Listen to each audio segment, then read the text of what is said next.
Hey everyone, John Chappell back with you for week 3 of our course being online. Our topic this week, Richard Nixon and his administration's handling of the Vietnam War. In this first short PowerPoint, I want to elaborate just a little bit about Nixon's background, his political experience, and some of the personality characteristics and traits that he brought to the presidency. So let's jump in. This first slide, I have 3 photographs of Nixon. One of him as a boy. The one in the center, you see him as a college student at Whittier College in Southern California. Here as a member of the football team.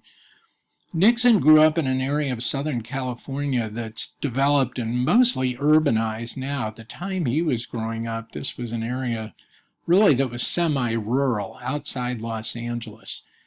Nixon's family were practicing Quakers, and they struggled financially, never could have afforded to send him to college had he not earned an academic scholarship, which he did to Whittier College, which was a Quaker school. Nixon was a popular, well-liked person, very involved in campus life, debate, basketball, acting in plays, heavily involved in student government. He served as student government president for a period. In fact, he successfully got permission for dances to be held on the Whittier College campus, which had not occurred in the history of the school before Nixon was there. And then you see him in the photograph at the bottom as a law student at Duke University. Again, Nixon was able to do that because of earning a scholarship. His nickname at Duke among fellow law school classmates was Iron Ass because of the long hours he spent in the library. Nixon's dream upon leaving Duke was to get as far away from Southern California as possible. His goal and ambition was really to be a practicing attorney for a Wall Street firm. World War II intervened. Nixon served in the Navy, came out of the Navy, and ended up back in Southern California practicing law at a small firm where he was doing the sorts of things that beginning lawyers typically handle.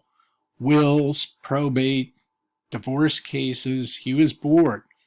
And he was elated when local Republicans approached him about running for U.S. Congress. And this was very common in the post-World War II period for World War II veterans to run for office.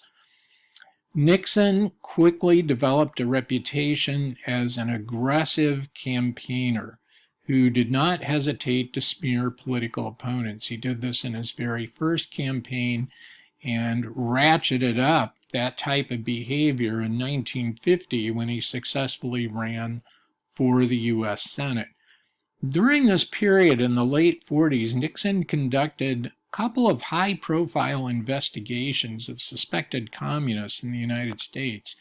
So he was very much this rapidly rising star within the Republican Party who, within a 4-year period, has jumped from Congress to the Senate.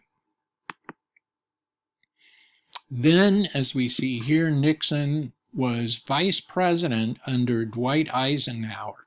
Eisenhower was elected in the presidential election of 1952, took office in 1953.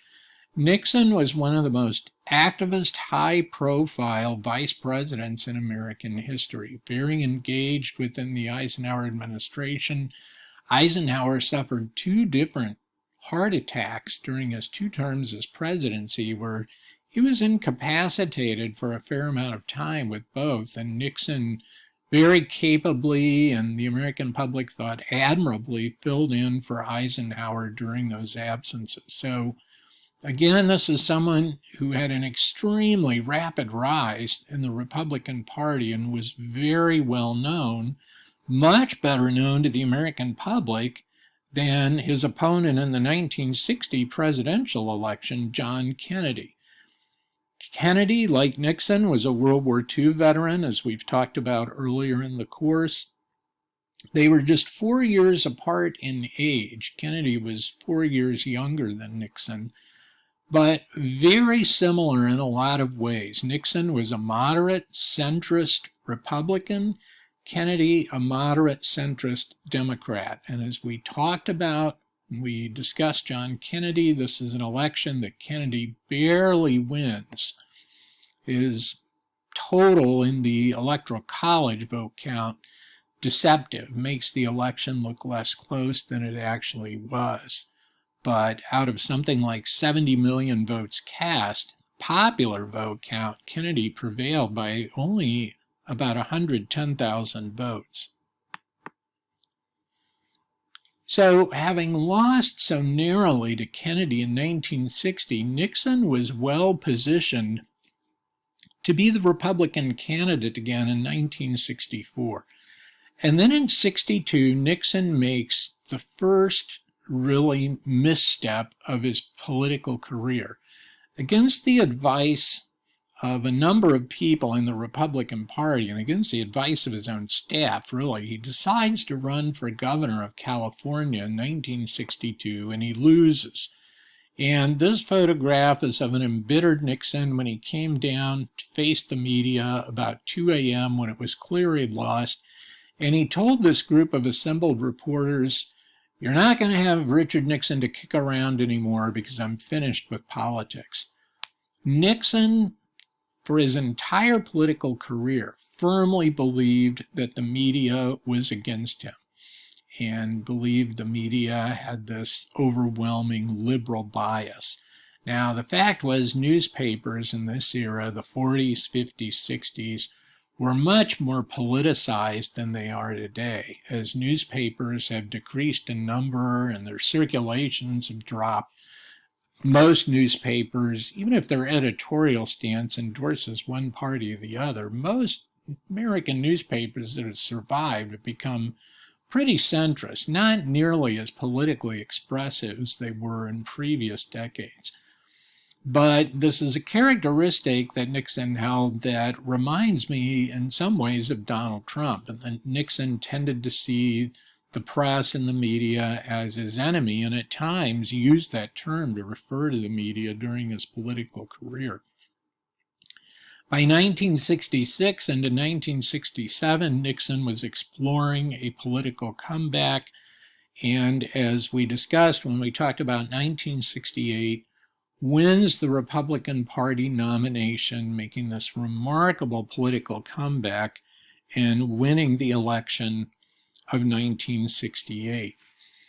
I would finish this by mentioning that Nixon was a different personality than we tend to associate with politicians. I think we usually think of politicians as outgoing extroverts. Nixon was a very shy individual, very private individual, and very introverted, not your typical politician at all. They've mentioned before, he's an extremely intelligent, hardworking person. Nixon had a lot of good qualities. I would say one of his greatest flaws that's going to contribute to his eventual downfall is his ability to hold a grudge against people that he felt had double-crossed him somehow. And this is going to come into play later on during the Watergate scandal. Nixon also had a paranoid streak that surfaced at times, and I don't use that term lightly.